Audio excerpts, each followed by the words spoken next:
Olá, estudantes de probabilidade estatística. Nós vamos ver nesse vídeo como fazer o teste de hipótese da independência entre duas variáveis a partir do Excel. Esse programa ele requer como entrada as frequências observadas, né, das conjugação entre a variável x e a variável y e as frequências esperadas dessa mesma conjugação. Então nós estamos pegando um exemplo que tem no texto, que é o exercício da seção 10.10, o exercício 2, em que se pergunta a 50 fumantes e a 50 não fumantes se eles acreditam que o fumo pode conduzir ao câncer de pulmão e outras doenças sérias. Então, uma variável é se é fumante ou não fumante, a outra variável se acredita ou não acredita. Tá? Essas frequências observadas estão na coluna A, né, da planilha. E as frequências esperadas, que são calculadas, né, nós vimos como se calcula a frequência esperada, seria a frequência caso as variáveis fossem independentes, né, elas estão representadas na coluna B, correspondendo a cada frequência da coluna A. Então esses são os dados que você precisa entrar para rodar o teste de independência baseado na distribuição do Q quadrado no Excel. A decisão do teste ela é feita com base no método do valor P, né, que eu expliquei, que também está explicado no texto, que é um desdobramento daquela metodologia mais usual, que é da região crítica, né? Você determina uma região crítica e aí vê se a estatística cai ou não na região crítica. O método valor P ele é mais direto.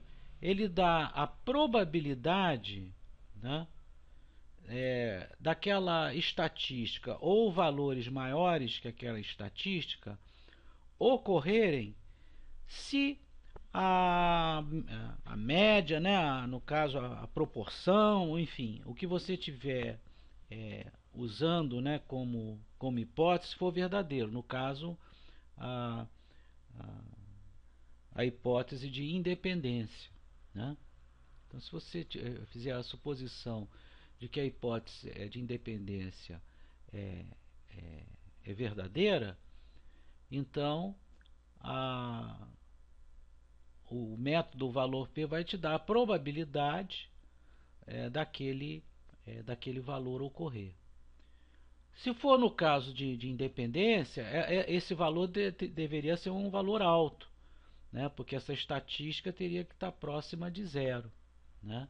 Então você teria um valor alto para ela acontecer. Se ela der um valor baixo, e aí você fala de um nível de significância, né, de 1% para baixo, isso significa que a hipótese de independência não deve ser verdadeira, então deve ser rejeitada. Tá? Bom, então a operação do teste é bem simples. Então a operação do teste é bem simples, né? Voltando aqui no fx, já está aqui selecionado o teste do Q quadrado. Então o que ele chama de intervalo real são as frequências observadas, que no nosso caso estão na coluna A. E intervalo esperado corresponde às frequências esperadas, que estão na coluna B. Então esse valor que ele está dando aqui, né, 0,006, é a probabilidade de que a estatística que foi calculada, que aqui ele não apresenta qual o valor dessa estatística, mas ela foi calculada internamente, ou valores maiores do que ela ocorram caso a hipótese seja verdadeira. Ora, essa probabilidade deu muito baixa, deu menor que uma significância de 1%. Né? Então, a gente vai rejeitar a hipótese, porque se a hipótese fosse verdadeira, seria muito difícil ocorrer uma amostra com essas características. Então, essa é como o método valor P procede. Você não precisa explicitar a região crítica e você faz a sua avaliação pelo o valor P, o valor da probabilidade que o teste calcula.